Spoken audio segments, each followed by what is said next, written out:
My name is Sloan Elridge.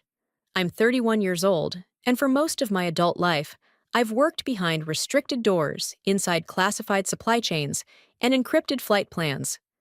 I don't do fairy tales. I do logistics, risk assessment, chain of custody. I don't forget to sign forms, and I certainly don't forget to clear wedding deliveries, which is why the white box on the side table wasn't just suspicious, it was impossible. We'd just finished exchanging vows under the open-air canopy at Fort Havenfield, a military outpost that doesn't allow unexpected anything. My husband Leonis stood beside me in full navy dress blues, every medal earned not inherited. And when I reached out, half thinking the box had just been misplaced by a caterer, he caught my wrist midair. "Don't touch it." He didn't raise his voice. He didn't need to. The steel in his tone said everything. I looked at him. He wasn't looking at the box. He was looking at my sister. Gemma stood at the makeshift bar, swirling a champagne flute, with a smile that didn't reach her eyes. And suddenly, I knew. This wasn't a gift, it was a threat, and she'd wrapped it in white. No one else seemed to notice it yet. The champagne was flowing, someone had started a soft rendition of "At Last" on the cello, and the sunlight filtering through the string lights made everything look like a curated dream. But my wrist still tingled from the pressure of Leonis's grip, and my eyes stayed locked on the box. It wasn't there 10 minutes ago. I'd passed that table myself on the way to greet Colonel Beckett. It had been empty then. Now it sat like it had always belonged, medium-sized, perfectly square, wrapped in matte white paper, with no bow, no tape seams, no handwriting except 3 words printed in careful script, 4S. No last name. No initials. Just the kind of note meant to seem intimate. I scanned the room, my jaw set. No one was looking at it. But Lenise was still watching Gemma, and when I turned back to her, she tilted her head and raised her glass slightly, like it was a toast. I stepped back, the air around me, thinning. My fingers itched to reach for my phone to rewind every conversation from the past year. But Leonis didn't move. He gave a short nod to someone near the edge of the tent. 2 men in formal navy dress rose in unison, quiet and calm. They didn't look at me. They didn't need to. Gemma's smile twitched. That was when I knew for sure she hadn't expected the box to be caught. Not this early. Not in front of a room filled with high-ranking officers and their plus ones. Not on the day she assumed I'd be too distracted, too softened, too much a bride to stay on guard. The box hadn't come to celebrate. It had come to stage something. Leonis leaned toward me, his voice low and even. "Evans and Colt will secure it. Stay here. Let them work." I nodded once, still watching Gemma. She turned then, disappeared into the far end of the tent, slipping behind the hanging white drapes like a guest headed for the restroom. No one stopped her. No one noticed. That was the moment I realized she hadn't come to be part of this wedding. She'd come to interrupt it. Evans lifted the box with careful hands, scanning it first, with a portable detector pulled from a side holster. Nothing beeped, but his face didn't relax. He walked it toward the side office administrative space adjacent to the chapel without a word. Everything felt too quiet. A few people glanced around, sensing something off, but no one asked. Not when Leonis stood at my side, calm and unreadable. His hand brushed mine again. Not tender, not ceremonial, just steady. I didn't speak. But inside, the calculations had already started. And Gemma had just triggered something far more dangerous than a ruined wedding. By the time the cake was served, Gemma was gone. No goodbye, no note, not even a lipstick smudge on a champagne glass. Just absence, neat and surgical, exactly her style when she wanted to disappear before fallout. I stood near the edge of the tent, watching the admin office door close behind Evans. The box was out of sight now, under lock and surveillance. But the real danger wasn't what was inside. It was the timing. The way she had waited until the moment when I was surrounded, softened by vows and music, and people I couldn't afford to alarm. It wasn't just audacity, it was strategy. And that meant she hadn't acted alone. Lenise rejoined me, quiet as always. His presence didn't comfort me, it grounded me. His hand brushed my lower back like a command more than affection. She knew exactly when to strike, he said low enough for only me to hear. I nodded. I think this is her plan B. He didn't ask what plan A had been. He didn't need to. 4 months ago, Gemma had called in the middle of the night, sobbing her voice thick with guilt, or theater I still couldn't tell. She claimed she needed to send me a few documents just to hold on to. Something about a legal dispute, a landlord a favor. I said no. She cried harder. Said she'd always looked up to me. Said she wouldn't ask if she had another option. Still, I said no. That call had haunted me, not because I felt guilty, but because it didn't feel finished. Now I understood why. She assumed, I said slowly, that I wouldn't risk ruining my own wedding. Leonise exhaled through his nose, sharp and short. She counted on your restraint. And she was right. If he hadn't caught my wrist, I would have opened the damn thing. Right there in front of friends, commanding officers, photographers. That wasn't just risky. It would have made me complicit. I stared at the flap of the tent where she had vanished. She knew me well enough to predict my silence.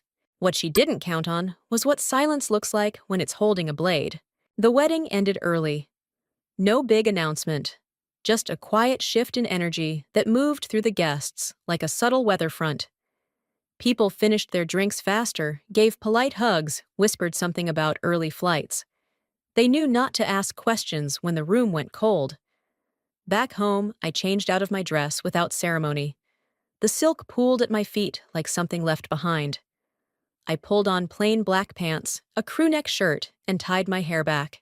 Not as a statement, just muscle memory. I wasn't done being a bride. I was reverting back into someone sharper.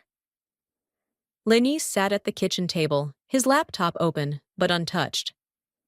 She's been testing your edges for years, he said. I nodded, walking past him to the filing drawer we kept locked, even though no one else lived here. I pulled out my backup drive and plugged it in. Dozens of folders, loaded messages, PDFs, tax returns, years of digital dust I'd kept, but never questioned. I opened a thread with Gemma from last winter.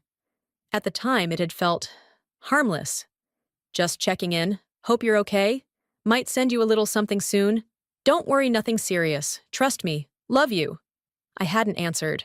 Now I saw it for what it was, a breadcrumb. Not affection, not apology. Setup. I kept scrolling. Tiny requests. Can I use your address for a job app? Can I forward you something just for safekeeping? Do you still have your lease file from Georgia? She hadn't stolen anything in one sweep. She had built a blueprint. Lenise walked over, leaned against the wall. She's not careless, he said. She's deliberate. She knows you think guilt is love. I looked up. That was the sentence that cracked something open. She didn't need me to agree. She just needed me not to say no fast enough. And I hadn't. Not every time. I opened a folder labeled W-2, 2021, and there it was, my full tax return sent to her in a moment of familial weakness. She said it was to compare deductions. Said it would help her sort her finances. It had helped all right. She'd used it to build a shadow version of me, and I'd handed her the first brick. By morning, I was waiting outside the NCIS field office with a file under my arm and a silence coiled in my chest like a weapon not yet drawn. Special Agent Marin met me at the door. She didn't smile, just nodded once and led me into a room with gray walls and no windows. A table, 2 chairs, no distractions. She slid a manila folder across to me. We scanned the USB from the box. I opened it. The top page hit like a slow drop of acid. 3 invoices, each with my name, each bearing a signature so close to mine it felt like a ghost had written it. Almost perfect until you knew what to look for. No pressure tremor, no ink drag, lifted, placed, forged. Then a contract dated 2 weeks ago.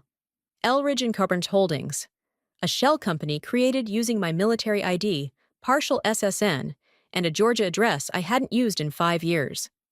Marin didn't blink. This was a delivery confirmation. That box at your wedding, it wasn't a gift. It was the final leg in a laundering chain. My stomach turned, but I kept my voice steady. Do we know who built it? We're still tracing logins, but based on the metadata, It originated from a personal device registered under a Gemma Elridge. IP matches a residence in Brooklyn. Of course. Leonis had been silent until now, standing behind me, arms crossed.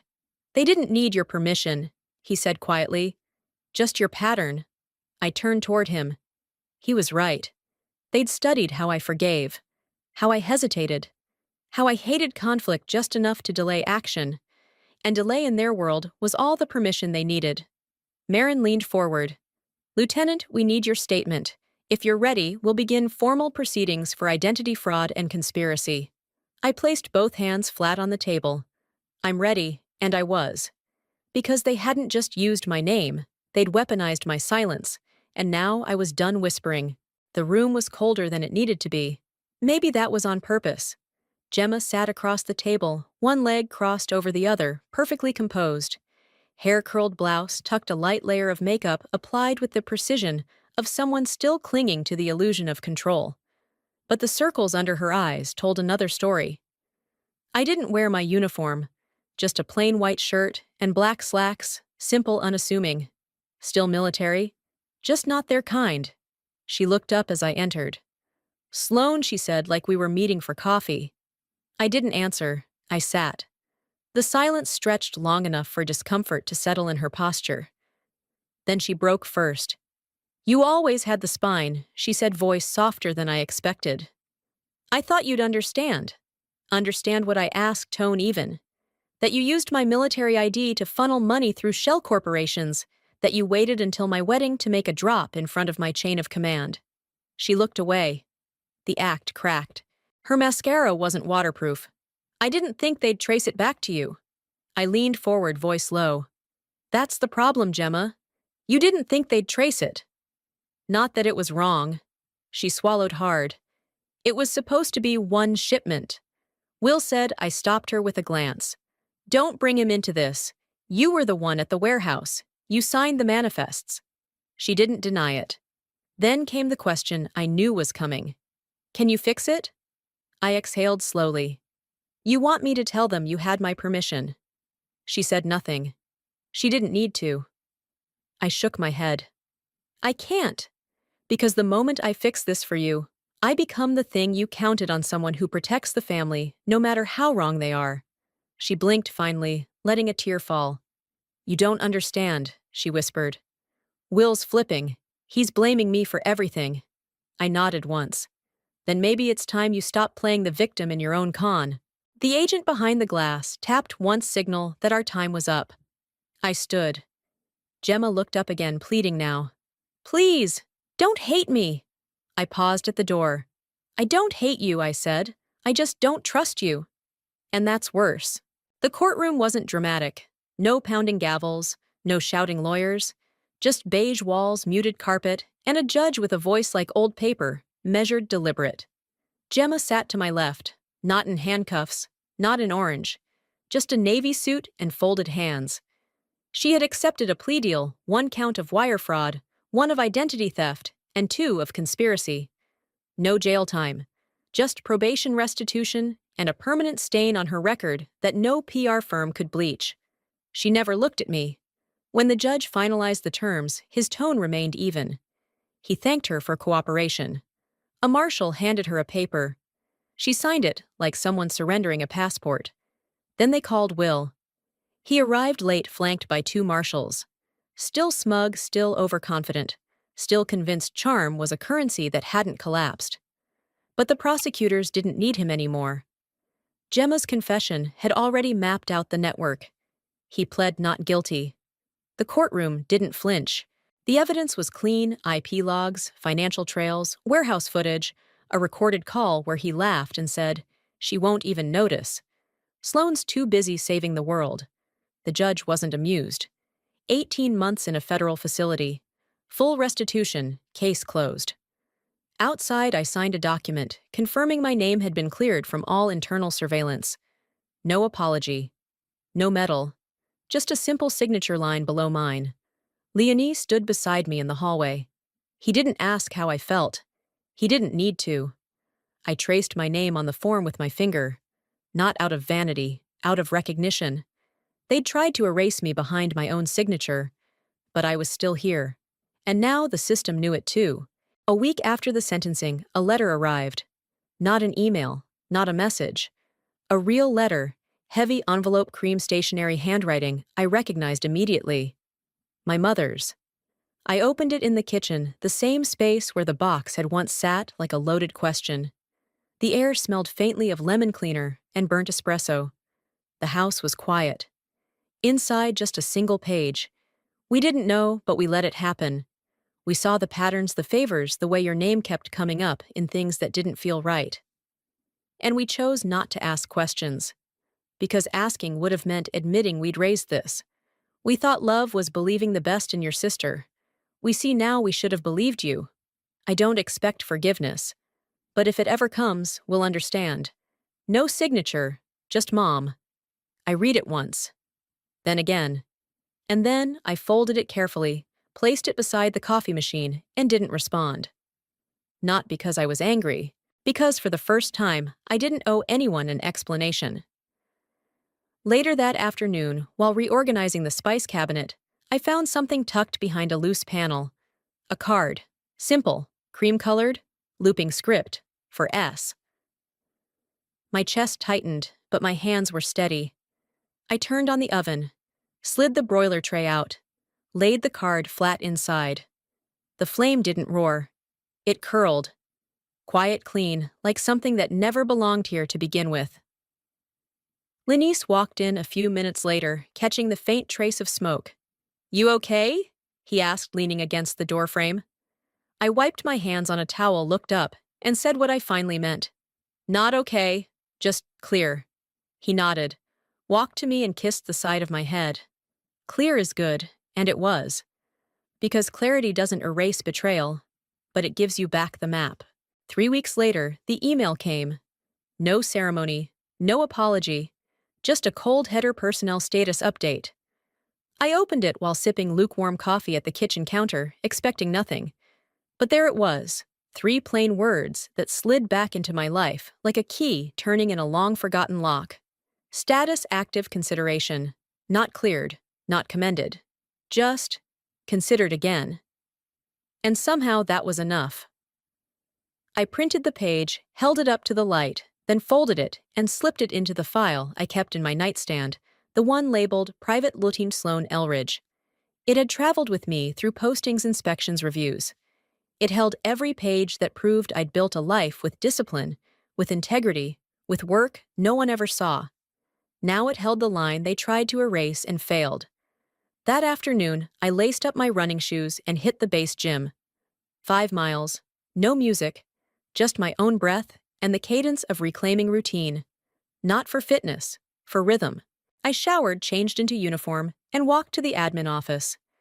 The sergeant behind the desk stood a little straighter as I handed him the printout. He didn't ask questions, he just typed in the code. I turned to leave and paused by the bulletin board. 2nd row, middle slot. My photo was still there. Sharp eyes, straight spine. A name they almost rewrote. One corner had started to curl. I pressed it flat. Not for vanity.